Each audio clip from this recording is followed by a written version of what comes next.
answers as well as some comments, recommendations. So the floor is open. Thank you.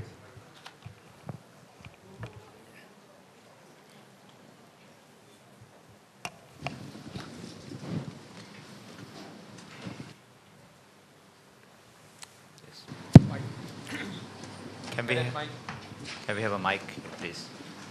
Thank you.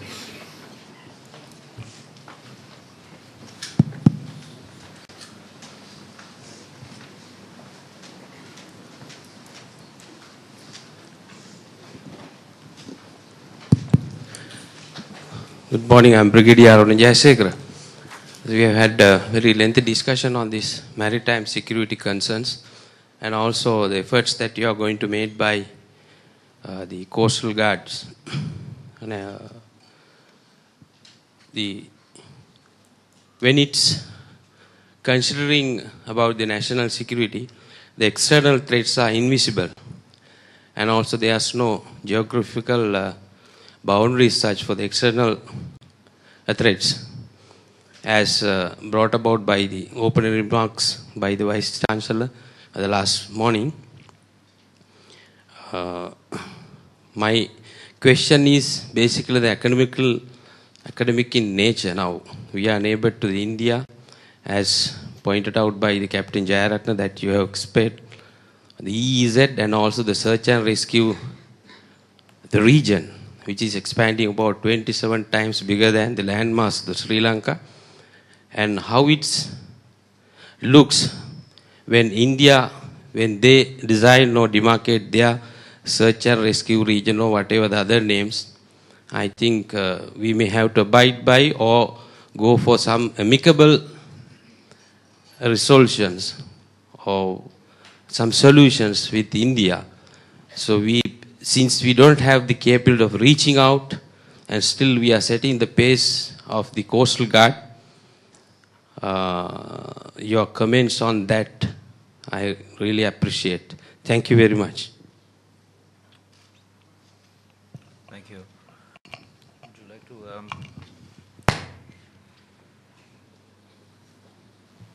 I will test out the sounds. I will clarify the sound. Start with it and then. Yeah.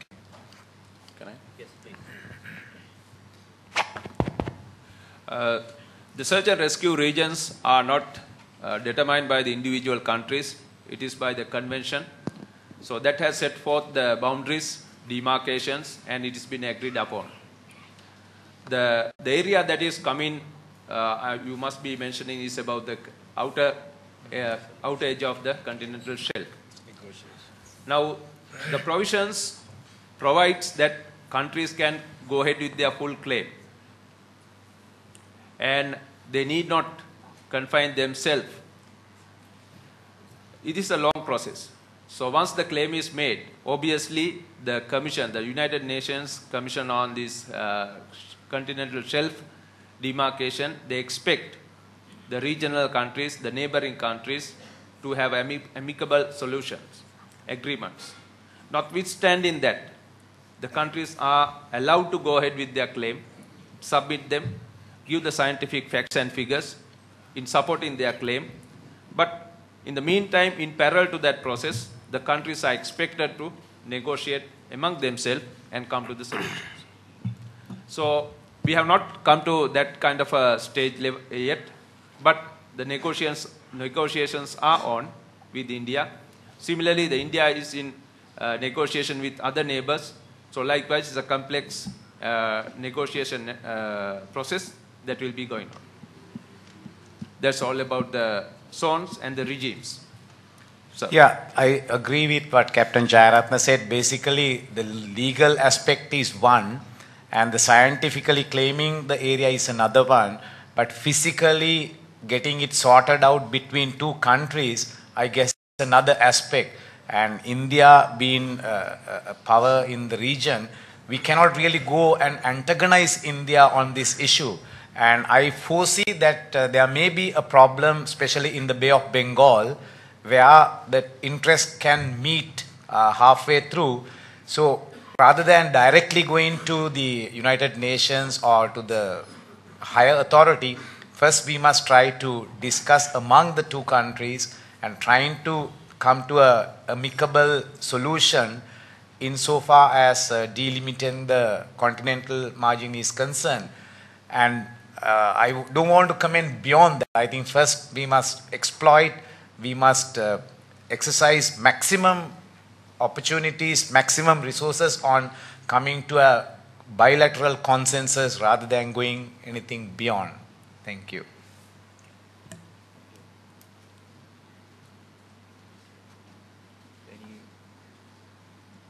Is there any questions? Any more questions? Yes, please, this gentleman. Thank you for the panel. Actually, you have nicely elaborated the security concerns of the areas. My sincere question is that suppose that actually Indian people will not come and whatever the northern area is safe. Are we, I think this audience will like to get some views on yourself. Are we in the position to get the maximum outcome, but the maximum consumption? Everything is done to actually protect the sea and to get the maximum, sometimes the ships lines when catching of the fish. Are we heading to that actually the comparatively Japan or some other countries? Are we heading to get the maximum output if the security is shut out? Okay, thank you for the question. I guess the question is the difference between a fisherman who goes out and takes sufficient catch for himself and his family and maybe little more saving, and then industrialize exploitation of the source. And even if the Indian boats are not coming into our waters, right now the Sri Lankan fishermen do not have the capability of harvesting this.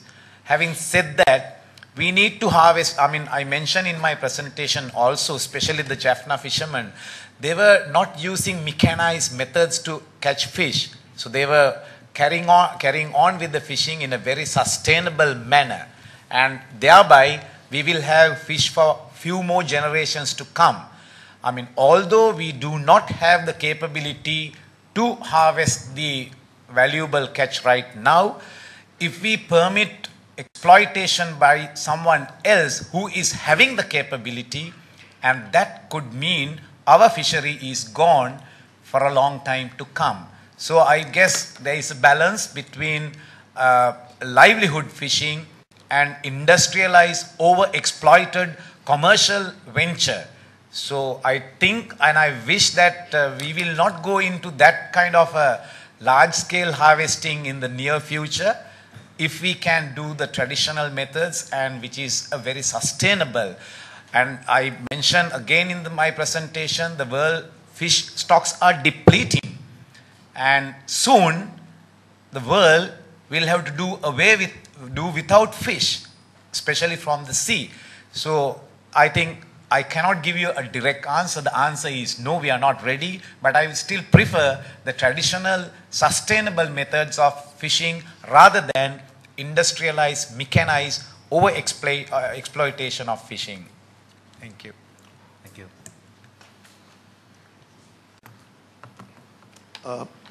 Yes.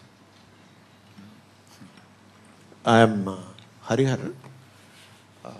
Actually, this, as I share the concerns of Admiral Kolambaki, this is the concern of India also, because it also violates our security concerns. And actually in 2006, after the Mavilar operation, I was part of a team of 3 people who met the president of Sri Lanka at his invitation, and we discussed this issue. One of the issues, I was also part of it. So there is a lot of convergence, which I thank Admiral Kolambaki for bringing out the concerns of both the Coast Guard and Navy on this. So to answer this question, and till you attain such capability, I think India will definitely not only help but collaborate in enabling you achieving this capability. One thing I would like to point out is there was Dr. M.S. Swaminathan committee which had gone into the whole question that Park Bay is overfished on the Indian side and there is nothing. So actually trawler fishing must be removed from this area. This is what has been suggested, that is connected with the livelihood of fishermen. So Dr. M.S. Swaminathan committee has suggested coastal area development authority so that the fishermen are trained in alternate occupations. And we had suggested Sri Lanka also should do this in the coastal areas, so that because the area will get rapidly, at that time the fishing was not allowed, the area will get rapidly fished out, because I am sure the mechanized, there is actually a mechanized mafia operating. That is the problem. I don't mind saying this.